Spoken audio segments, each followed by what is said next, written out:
Welcome to the Blue Cafe.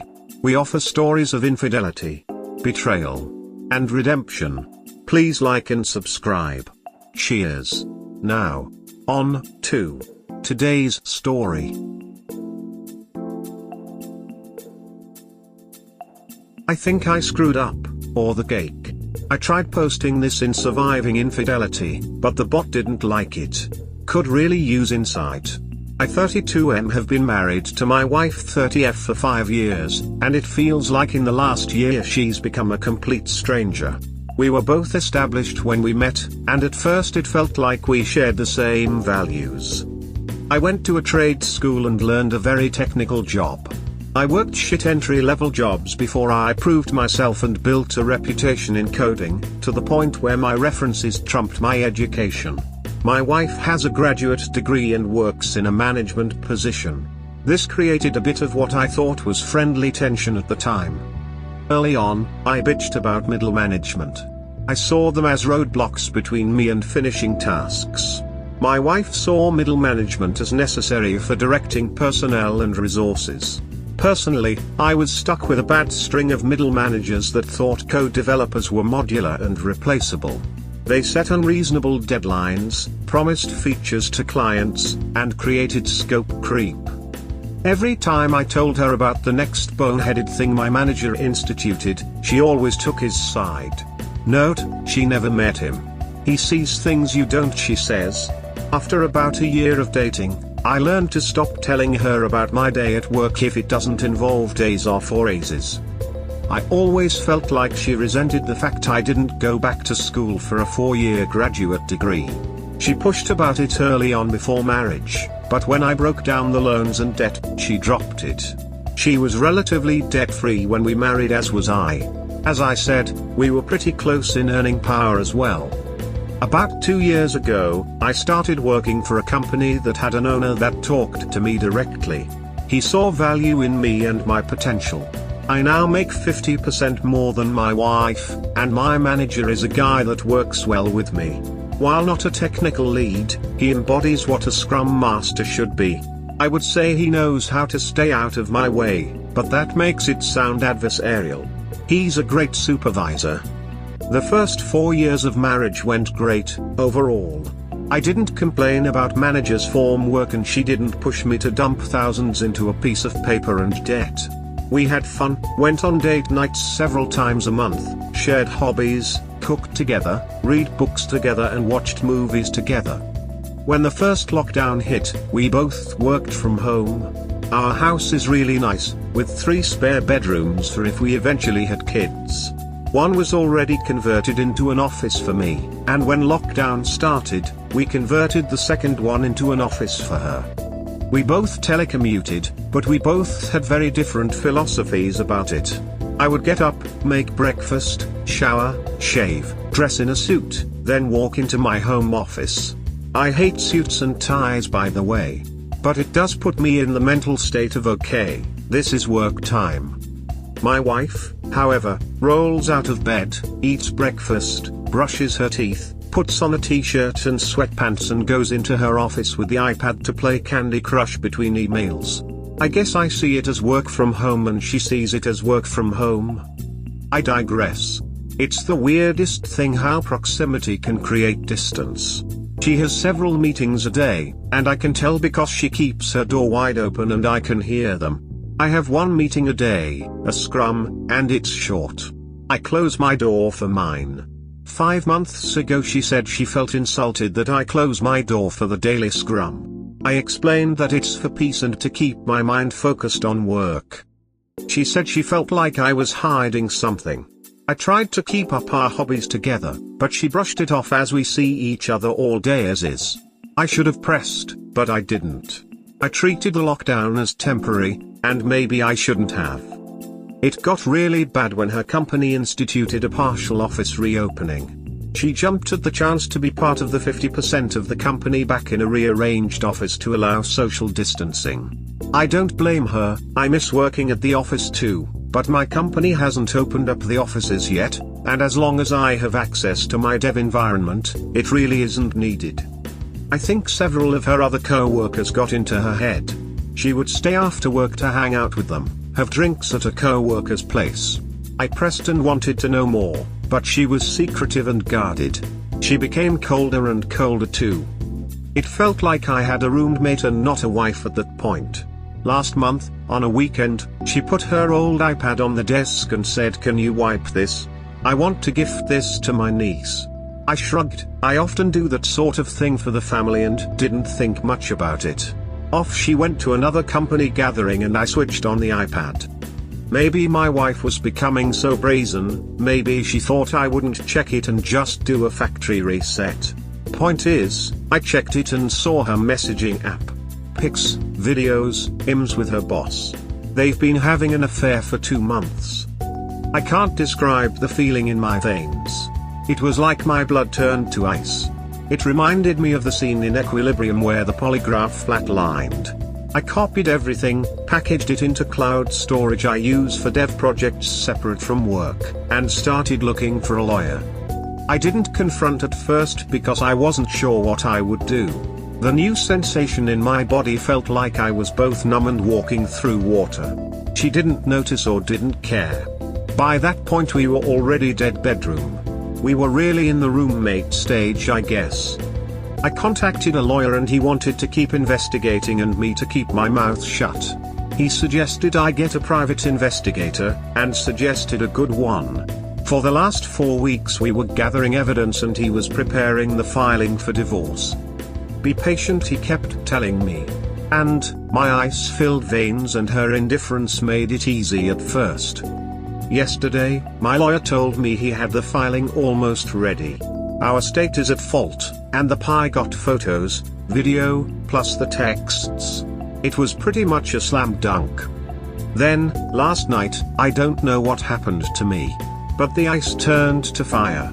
She came home, late of course, and I don't even remember what she said to me, but I went off. I said I hoped it was worth ducking her boss. She turned mean, nasty, vindictive. She said I wasn't there for her emotionally. I was just lounging all day at home, even if I was earning the lion's share at home. I wasn't intellectually stimulating even though I work a highly technical job. I told her I had a lawyer and she laughed. She said my bluff was pathetic. There was no way I was leaving her. That even if I divorced her, she would get half my paycheck. If I stayed with her, at least I would get to occasionally have sex, so I shouldn't mess this up. She was a different person. I said to her that's not a marriage. She laughed, again. Honey, this is the 21st century. A woman can have her cake and eat it too. She laughed again and she went to bed. I emailed my boss and said I needed a week off to handle a family issue. He of course granted it. I slept on the couch in my office. This morning, she left as I was getting dressed, and only said don't wait up. I went to my lawyer's office and he said he had the papers ready. He had a process server with him and asked how I wanted the papers served. I told him. My lawyer, bless him, laughed and said you better not. I've had so many people want to do a cutesy or revenge serving and I always talk them out of it. Judges don't have a sense of humor. He told me how this could cost me alimony or assets. I didn't care. Her words burned me. I wanted her burned back. The lawyer did his best to keep telling me not to, but he relented when he saw how serious I was about this. The process server, he heard my idea. He laughed as well and said you're my hero. I had to special order something, with a rush cost. Sent the process server to pick it up, and delivered that, with the papers, to my wife's work. Process server told me what happened when he was done. He said he had to. He said he showed up at her office with the large box and papers.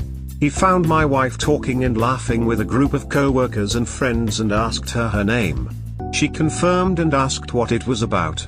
He put the box on a nearby desk and opened it. It was a cake, one that you could get a custom image printed on in frosting. I didn't even know that was a thing until this morning. The image was an image of my wife and her boss in an embrace. Clothed, but obvious what they were doing, with the words "Here's your cake. Eat it," piped in icing above the image. Process server put the papers next to the cake box on the table. "You've been served." He said what happened next was a loud screech from her. At least 8 people in the office saw the cake. My wife freaked and swatted the large cake box off the table, where it fell on the carpet, but with the image still visible. Several of her co-workers started berating her, and she started crying and screaming. The process server took a hasty retreat. My phone blew up and I just kept sending her to voicemail. I don't bother reading her texts. She hasn't come home, but her mother texted me saying she's going to stay over there for now. The euphoric rush of the cake felt great. But as the hours pass, I am considering my lawyer's words now. Did I duck this up? Cake update: why is it always the coworkers? I am overwhelmed with all the support I've gotten in the past week. I'm still off from work. My boss decided to give me 2 weeks instead of the one I requested. Good man, he is.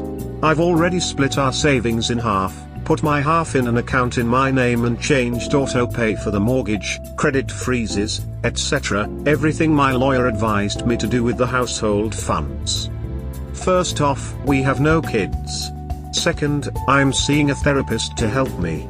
I found one that is well versed in helping with infidelity. Seen him twice, and I am feeling a lot more balanced out. Still some weird low points, but nowhere near the same amount of swing between the two. After the cake stunt, I'm definitely taking my lawyer's advice on anything from this point forward. He said you can be happy or you can be right in regards to taking his advice, and I get that now. He told me that if my wife wants to return home that I'm not legally allowed to kick her out, but I should record all interactions with her. She's not staying at home again, still at her mom's, but she did want to come by Saturday to talk.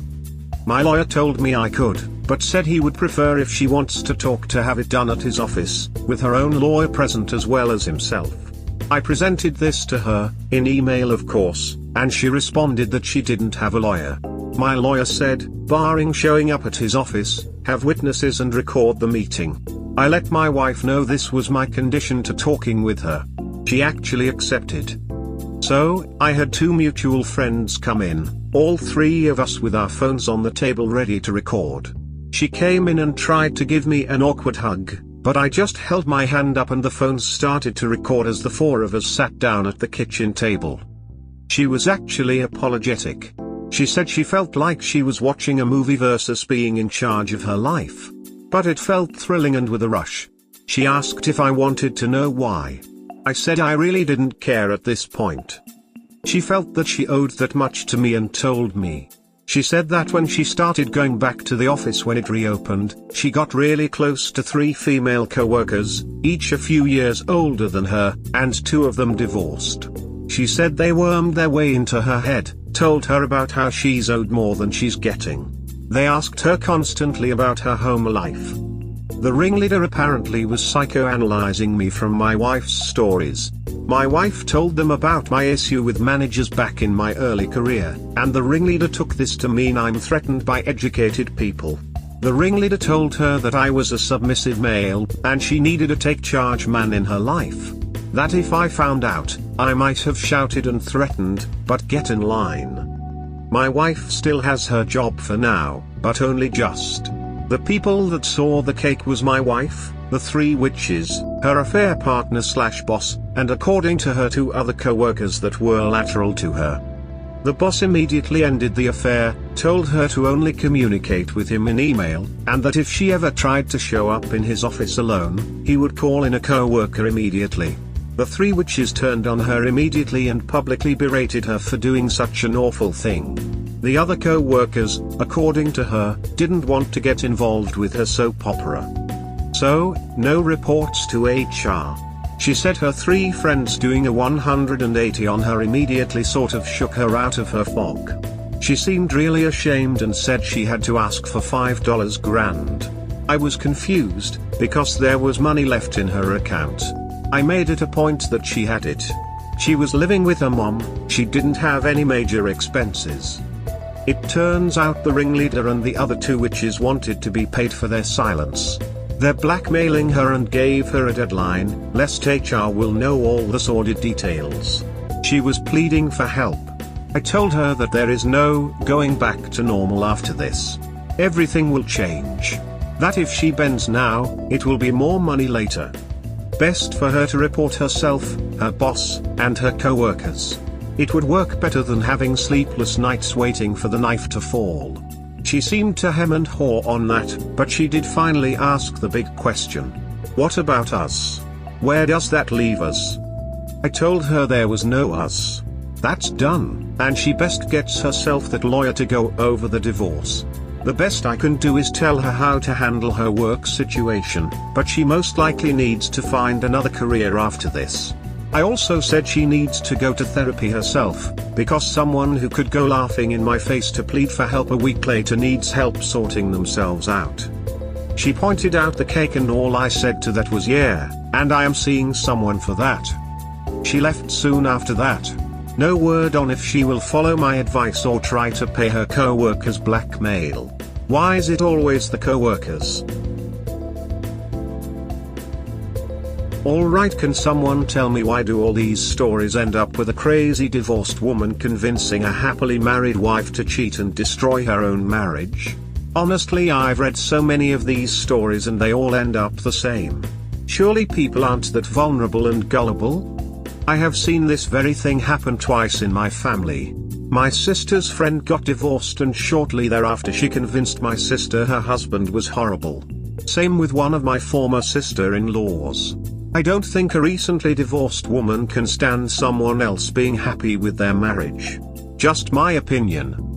I'm inclined to agree with you. It's a shame, but how does one convince someone they are unhappy? Surely that's something only an individual can determine by themselves. Either that or they must have extremely weak personalities to be led like that. I lived with a cheater.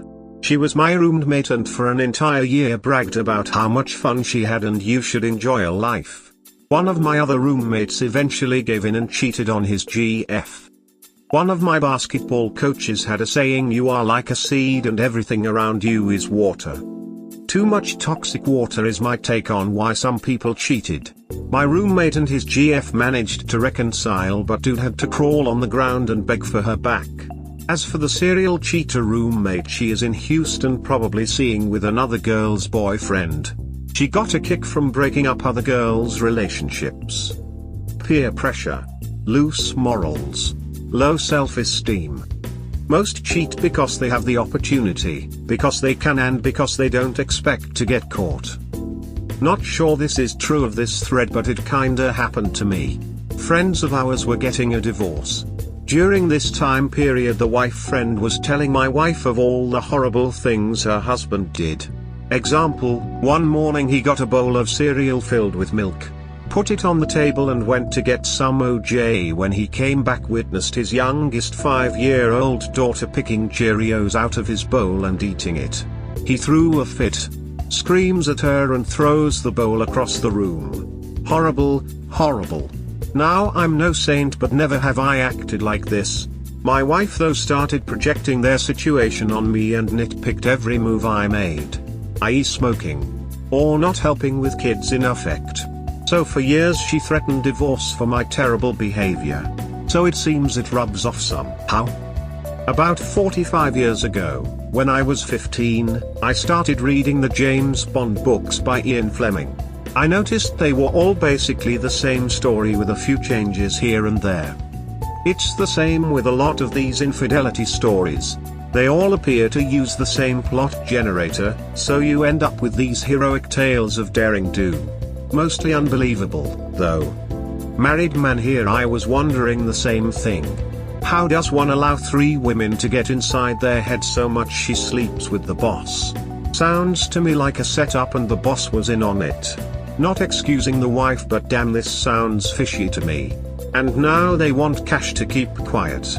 I agree with Op, best for her to go to HR and sink them all instead of giving in to their demands, then allowing them to do it to another unhappy wife.